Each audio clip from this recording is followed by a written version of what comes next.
Welcome back to my channel Varsha ideas and vlogs. అందరూ బాగున్నారా? మేమైతే చాలా బాగున్నామండి. మీరు కూడా బాగుండాలని ఆ దేవుణ్ణి మనస్ఫూర్తిగా కోరుకుంటున్నాను. ఆ వీడియో చూసే ముందర ఒక చిన్న లైక్ అయితే ఇవ్వండి. అలాగే నా ఛానల్కి సబ్స్క్రైబ్ చేసుకోండి. ఇంకా మంచి మంచి వీడియోస్ పెడుతూ ఉంటాను.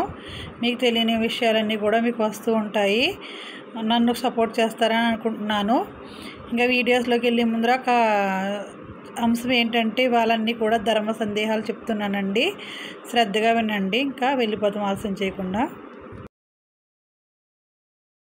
ఇంకా చెప్తున్నాను వినండి.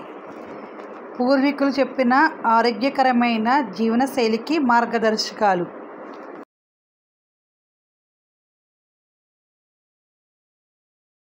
ఇవి అన్నీ కూడా మన తాత ముత్తాతల కాలం నాటి ఆరోగ్యకరమైన చిట్కాలండి. ఇంకా ఆలస్యం చేయకుండా వినేద్దాం పదండి. సూర్యకాంతి ఇల్లు ప్రవేశించని ఇంట్లో నివాసం ఉండరాదు. అంటే కొంతమందికి సూర్యకాంతి పడదండి, అలాంటి ఇంట్లో ఉండకూడదంట.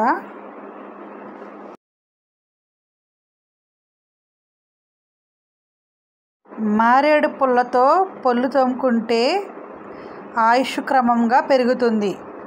మీ దగ్గరలో ఎక్కడైనా మారేడు చెట్టు ఉందో చూసుకోండి.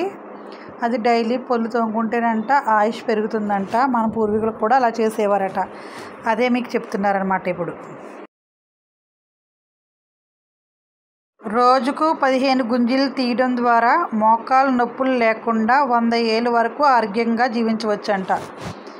విన్నారు కదండి. మన చిన్నప్పుడు స్కూల్లో మనం స్కూల్కి లేట్గా వెళ్ళినా కానీ, లేకపోతే ఏదైనా తప్పు చేసినా కానీ, చదివలేకపోయినా కానీ గుంజీలు తీయించేవారు కదా మన మాస్టర్లు. అలాగా పూర్వకాలంలో అయితే పూర్వీకులందరూ కూడా రోజుకు 15 గుంజీలు తీసేవారంట. అలా తీయటం వల్ల మోకాలు నొప్పులు ఉండేవి కాదంట. అంతే కదండి. మరి పళ్ళు తోముకున్న తర్వాత 5-6 తులసాకులు లేదా తులసి రసం తీసుకుంటే జ్వరాలు, అజీర్ణం వంటి సమస్యలు దరిచేరవు.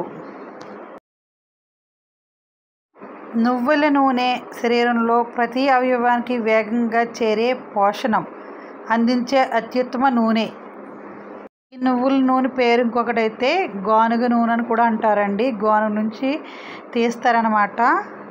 అందుకు దీన్ని గానుగ నూనె అని కూడా అంటారు వాడుక భాషలో.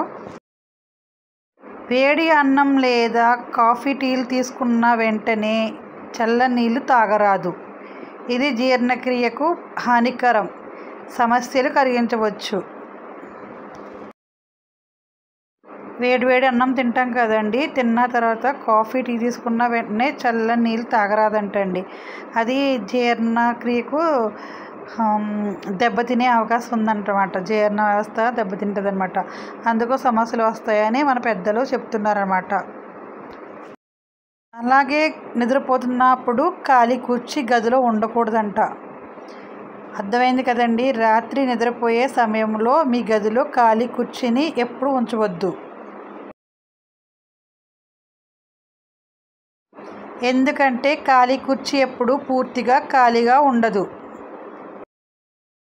పారానార్మల్ నిపుణుల ప్రకారం ఖాళీ కుర్చీలో ఎప్పుడు ఒక చెడు ఆత్మ కూర్చునే అవకాశం ఉంటుంది. అది ఎదురుగా నిద్రిస్తున్న వ్యక్తి రాత్రి పొడవునా గుర్చిస్తూ ఉంటుంది.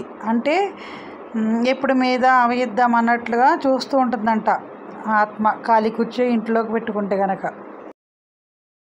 మీ గదిలో కూడా ఖాళీ కుర్చీ ఉంటే దాన్ని ఏదైనా వస్తువు పెట్టి తర్వాత నిద్రపోవాలి.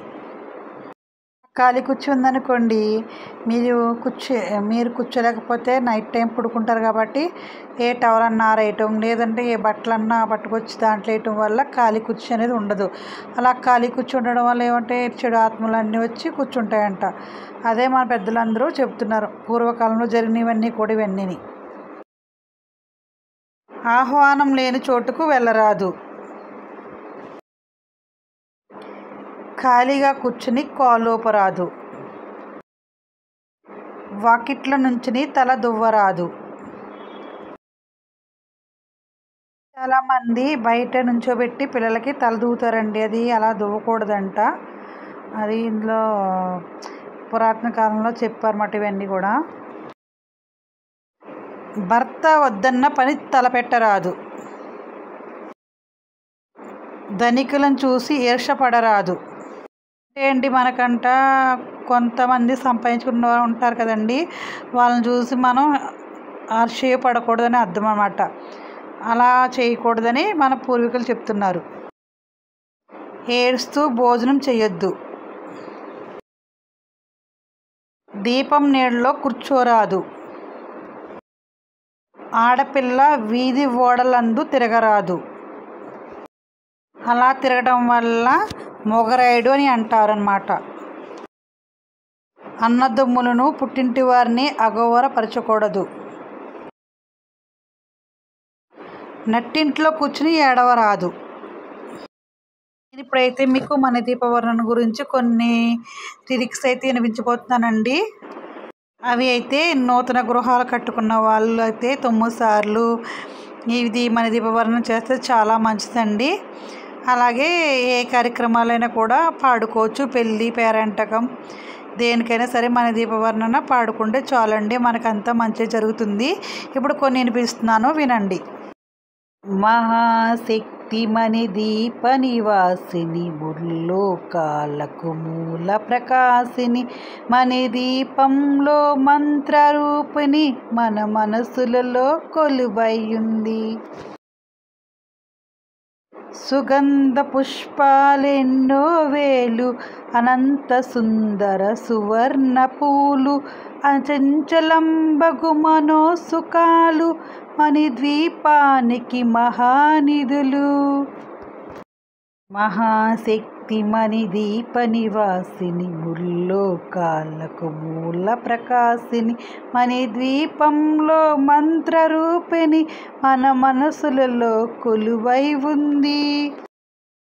లక్షల లక్షల లావణ్యాలు, అక్షర లక్షల వాక్ సంపదలు, లక్షల లక్షల లక్ష్మీపతులు, మణిద్వీపానికి మహానిధులు. మహాశక్తి మణి దీప నివాసిని, ముల్లోకాలకు మూల ప్రకాశిని, మణిద్వీపములో మంత్రరూపిణి, మన మనసులలో కొలువైయుంది.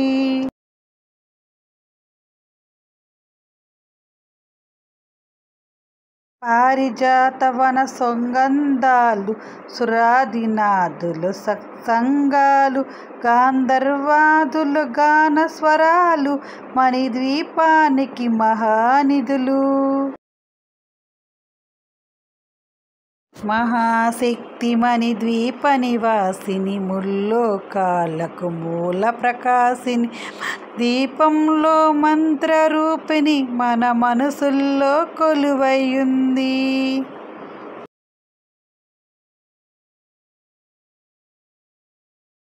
ఇదండి రోజు వీడియో అయితే. మన దీపవర్ణన రోజు కొన్ని వినిపిస్తాను. విన్నవారికి, చదివిన వారికి కూడా చాలా మంచిదండి. సాయంత్రం దీపం పెట్టుకునే సమయంలో ఒకసారి 32 శ్లోకాలైనా విన్నా చాలు, మీకు సరిపోతాయి. అంటే చదువుకోవడం వల్ల ఇంట్లో మంచిగా ఉంటుందండి మన దీపవర్ణన చదివితే. ఇంకా మీకు ఏదన్నా అవసరమైనవి ఉంటే కామెంట్ సెక్షన్లో కామెంట్ చేయండి. నా వీడియోస్ మీకు నచ్చినట్లయితే లైక్ చేయండి, షేర్ చేయండి, సబ్స్క్రైబ్ చేసుకోండి. Thank you for watching my channel. Bye అండి. ఇంకా మ్యూజిక్ యాడ్ చేస్తాను, చూసేయండి.